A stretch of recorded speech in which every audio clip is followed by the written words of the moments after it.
Oke, kita bertemu kembali dalam perkuliahan eh, aplikasi komputer perkantoran.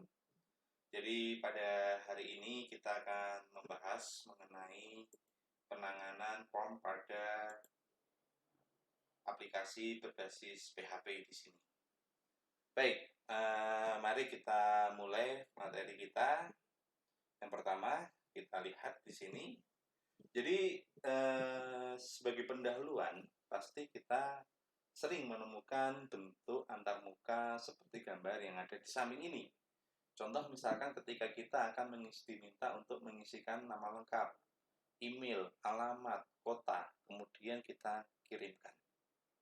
Nah, untuk melakukan interaksi antara aplikasi dengan user, nah di situ nanti maka kita perlu menggunakan sebuah form yang nantinya bisa menerima input dari user dan diproses ke dalam server. Form ini nanti dapat digunakan untuk berbagai keperluan seperti ketika kita akan mengumpulkan informasi atau meminta sebuah umpan balik dari user, kemudian menawarkan barang atau jasa secara online, atau misalkan yang lainnya lagi adalah ketika kita akan login ke dalam sebuah aplikasi. Itu adalah bagaimana kita menggunakan form. Kemudian komponen yang ada di dalam form itu nanti bisa terdiri dari berbagai macam komponen.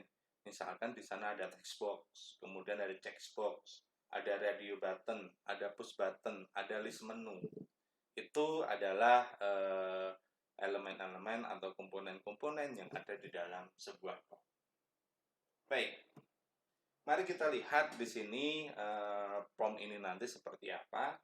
Jadi, form di sini nanti digunakan untuk menyimpan data pengunjung yang diinputkan oleh pengunjung itu sendiri. Nah, nanti di sini kita akan mengenal di dalam form ini nanti ada beberapa tag yang kita gunakan, yaitu ada tag untuk input, text area, select, ataupun option di sana.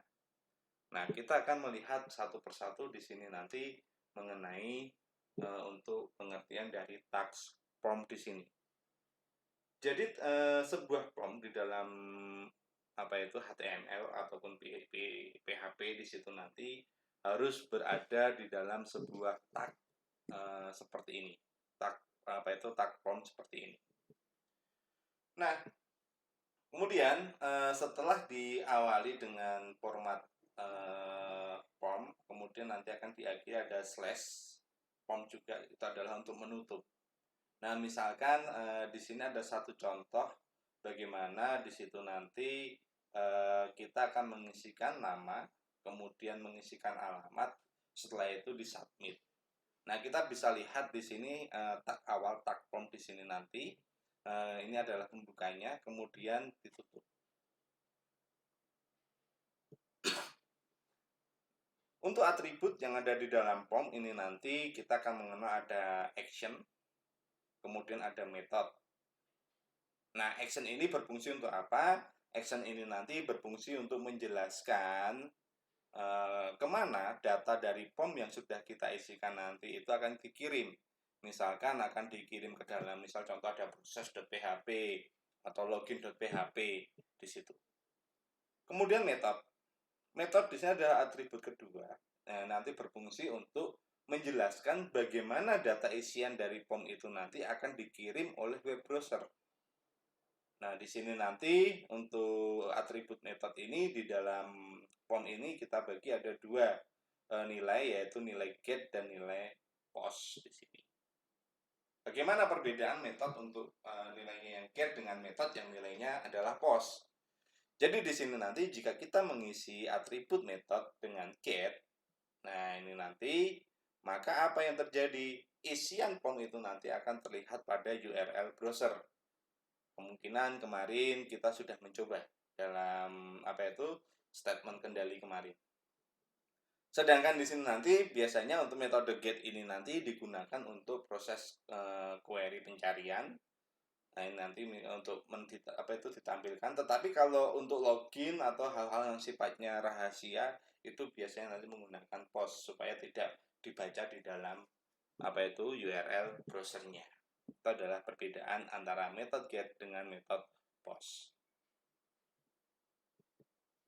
Setelah itu kita mengenal ada tag input. Jadi tadi ini adalah yang kita bahas di sini. Form, tag form di sini. Ada action, ada method. Nah, sekarang kita akan lihat di sini input. Nah, input di sini nanti ada beberapa nilai untuk tipenya. Ada teks, kemudian ada password, ada checkbox, ada radio di situ nanti.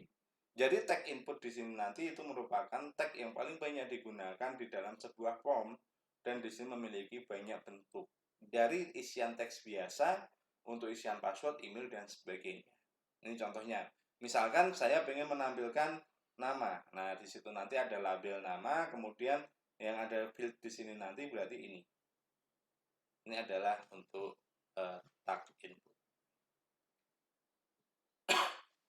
Nah, ini contoh untuk tag input, ini berupa tipenya teks, berarti di situ nanti formatnya seperti ini, diawali, ditutup, atau bisa seperti ini juga. Nah, di sini nanti teks box inputan ini nanti, untuk teks ini nanti, dia akan digunakan untuk menerima input berupa teks. Contohnya menginputkan nama, username, kemudian nilai-nilai yang lain yang berupa teks di situ. Kemudian ada lagi tipe password. Nah, nanti tipe password ini adalah untuk menyamarkan nilai yang kita inputkan ke dalam field ini, sehingga apa? Dia tidak dibaca oleh orang lain. Biasanya nanti disamarkan dalam bentuk titik-titik di sana. Itu adalah untuk password. Kemudian ada checkbox. Nah, checkbox di sini ada checklist. Dan nanti misalkan untuk pilihan yang akan diisikan oleh user. Nah, checkbox di sini dia bisa memilih lebih dari satu. Misalkan ketika kita punya hobi itu lebih dari satu. Itu adalah contoh untuk checkbox. Kemudian radio. Tipe radio ini adalah untuk memilih juga, tetapi tidak boleh lebih dari satu, hanya satu pilihan. Contoh memilih jenis kelamin di sana atau status pernikahan. Nah, di situ itu memilih salah satu. Kemudian submit. Nah, submit di sini adalah untuk menampilkan tombol simpan, tombol proses di sana nanti. Nah, ini nanti untuk ditampilkan ketika diklik submit, tombol ini nanti diklik, maka dia akan memproses satu form itu. Ini adalah mengenai tag input. Kemudian ada text area. Ketika kita ingin mengisikan isian yang lebih besar, misal dalam satu paragraf atau satu alinea atau mungkin satu cerita tersendiri, itu kita bisa menggunakan tagnya ini text area. Nah, ini bentuknya seperti ini. Ini row itu adalah baris. Jadi barisnya nanti ini adalah 5 pixel di sini ya. Terus kolomnya di sini 20 pixel. Nah, ini misalnya 10, ini 40, ini jadi turun ke bawah, ini jadi panjang gitu kan. Nah, ini tinggal kita atur-atur saja row and kolomnya di situ. Kemudian setelah tag tadi, maka kita akan mengenal atribut name di sini. Nah, name di sini nanti adalah untuk memberikan identifikasi nama dari variabel yang akan kita isikan di sini. Jadi di sini kita bisa lihat setiap tag inputan di dalam form itu harus ditambahkan atribut name agar dapat diproses oleh web server. Jadi di sini nanti name ini nanti akan digunakan untuk memberikan nama variabel dari masing-masing inputan ini. Contoh di sini ada name username. Berarti nanti di sini akan masuk ke dalam variabel username. Variabel username itu nanti isinya apa, dan ini tergantung yang diisikan. Nah, kita bisa lihat ya. Jadi kedua input di atas tampak sama persis, namun saat pemrosesan data masing-masing akan dibedakan menurut atribut name-nya. Jadi di sini kita bisa lihat ini sama, tetapi yang membedakan adalah name-nya ini. Sehingga apa? Informasi yang disampaikan atau yang dikirimkan tidak akan tertukar. Kemudian select. Nah, ini untuk memilih juga pilihan. Tetapi di sini menggunakan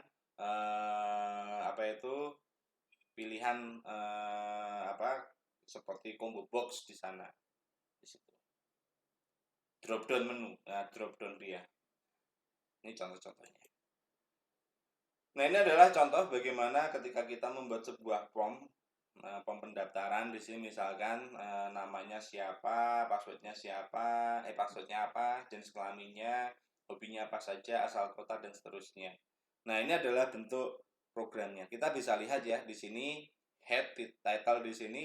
Jadi dia akan memberikan judul yang ada di halaman browser ini, belajar membuat form. Nah, kemudian setelah itu ditutup, kemudian lari ke body. Nah, di body di sini nanti kita mengenal ada form, formnya dibuka. Nah, formnya dibuka kan nih di setelah body, sebelum body. Kemudian di sini nanti ada action. Actionnya nanti adalah dia akan ketika form ini diklik, submit ini diklik, mulai proses kita klik, maka dia akan lari ke formulir.html. Kemudian metode yang digunakan adalah get di sini, maka nanti isinya akan ditampilkan di dalam URL. Nah, kita bisa lihat di sini nama. Nah, nama ini nanti diisikan di sini ada input type text. Nama atributnya, name atributnya adalah nama. Value di sini adalah misalkan ini kita tulis ini sudah ada nama kamu itu ya. Berarti nilainya kalau ini tidak diganti, nah nanti isinya ini. Kemudian berikutnya password. Nah, ini tipenya password sehingga apa? Sehingga yang ada di sini nanti yang akan ditampilkan itu adalah berupa titik-titik atau asterik di situ dan seterusnya. Nah, ini adalah contoh bagaimana menggunakan tag form. Nah, nanti adik-adik bisa mencoba. Kemudian selain itu kita bisa mengambil tanggal dan waktu di dalam PHP yaitu dengan menggunakan sintaksnya ini adalah date, format, timestamp. Format apa? Format di sini nanti adalah format dari date time-nya. Timestamp-nya nanti di situ adalah untuk spesifikasinya. Nah, kita bisa lihat nih untuk menampilkan tanggalnya nanti di sini day, month, years, kemudian lowercase atau uppercase di situ nanti. Contoh di sini nanti today is date. Nah, nanti dia akan mengambil tanggal yang ada di dalam server dan ini berarti nanti tahun, bulan, hari. Kalau yang ini berarti ada sama tahun, bulan, hari, cuma nanti ada perbedaannya titik-titik di sini ya. Kemudian ada dash.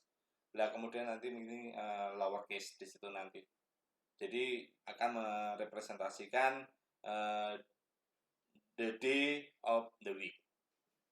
Ini adalah untuk mendapatkan tanggal. Kemudian bagaimana untuk mendapatkan jam di situ nanti ada formatnya, ada H besar itu hour. Kemudian hour dengan menggunakan format 24 hour, 24 hour. Kemudian age kecil di situ adalah hour 2 akan menampilkan 12 hour formats. Kemudian I itu nanti akan menunjukkan minutes. Kemudian S second, kemudian E di situ adalah lowercase. Nah, jadi di situ lowercase atau AM or PM. Jadi anti meridium or post meridium. Selanjutnya, selain mengambil tanggal, di situ dalam form itu nanti juga bisa kita bikin validasi. Misalkan ketika user itu belum mengisikan nama, email. Nah, maka dia tidak bisa melakukan proses submit. Ini bisa kita buat seperti itu. Nah, ini adalah mengenai bagaimana kita membuat form di dalam PHP ataupun HTML. Nah, nanti adik-adik bisa mempelajarinya lebih lanjut lagi dengan latihan-latihan yang sudah diberikan. Oke, terima kasih atas perhatiannya. Selamat bertemu kembali di perkuliahan yang lain.